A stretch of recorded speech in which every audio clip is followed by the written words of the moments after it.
नमस्कार, जागरण लाइव में आपका स्वागत है और मैं हूं नीरज सेठी। संविधान और संसद की लड़ाई पिछले कई दिनों से लगातार सुर्खियां बटोरे हुए है और इस पर आज एक बड़ी खबर सामने आ रही है। इस पूरे विवाद में अब राष्ट्रपति की एंट्री हो गई। राष्ट्रपति द्रौपदी मुर्मू ने सुप्रीम कोर्ट से 14 सवाल पूछे हैं। इस वक्त की बड़ी खबर, संविधान बनाम संसद की लड़ाई में अब राष्ट्रपति भी आ गई हैं।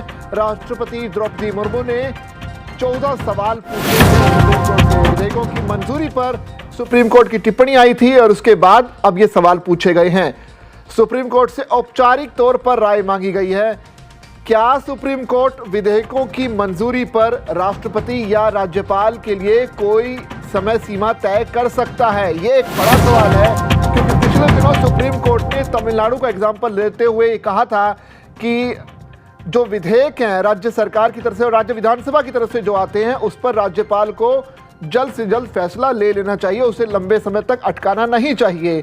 ये पूरी जो बहस है आगे बढ़ती चली गई। इसके बाद उसमें उपराष्ट्रपति जगदीप धनखड़ की एंट्री हुई। उन्होंने कहा कि सुप्रीम कोर्ट को इस तरह की टिप्पणी करने का कोई हक नहीं है, क्योंकि जो संसद है वो सर्वोच्च है। उसके बाद निशिकांत दुबे भी इस पूरे मामले में कूदा है, उन्होंने भी संसद को सर्वोच्च बताया। लेकिन अब राष्ट्रपति ने पूछा है कि क्या सुप्रीम कोर्ट को ये इस तरह के सवाल पूछने का अधिकार है, क्या वो समय सीमा तय कर सकते हैं?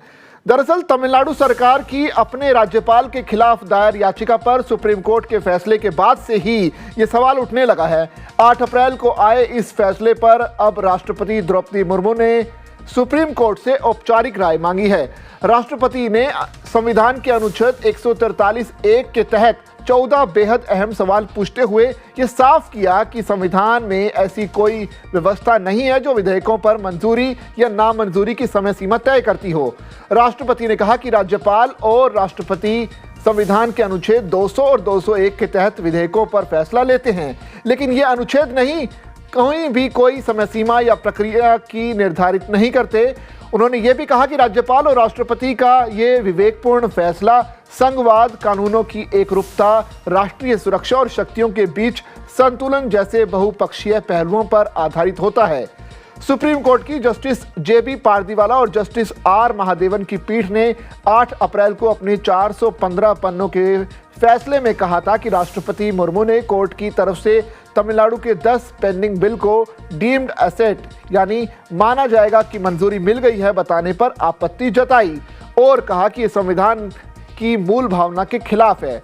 उन्होंने कहा कि डीम्ड एसेट जैसी कोई अवधारणा संविधान में नहीं है। ये राष्ट्रपति और राज्यपाल की संवैधानिक शक्तियों को सीमित करती है। राष्ट्रपति ने सुप्रीम कोर्ट से यह भी पूछा कि क्या अनुच्छेद 142 का प्रयोग ऐसे मामलों में किया जा सकता है जो पहले से ही संविधान या कानूनों में स्पष्ट रूप से परिभाषित हैं। यह अनुच्छेद न्याय सुनिश्चित करने के लिए न्यायपालिका को विशेष अधिकार देता है। राष्ट्रपति ने यह भी सवाल उठाया कि केंद्र और राज्य के बीच संवैधानिक विवादों को लेकर राज्य सरकारें अनुच्छेद 131 के बजाय अनुच्छेद 32 के तहत सीधे सुप्रीम कोर्ट क्यों जा रही हैं, जो कि मूल रूप से नागरिकों के मौलिक अधिकारों की सुरक्षा के लिए ही है।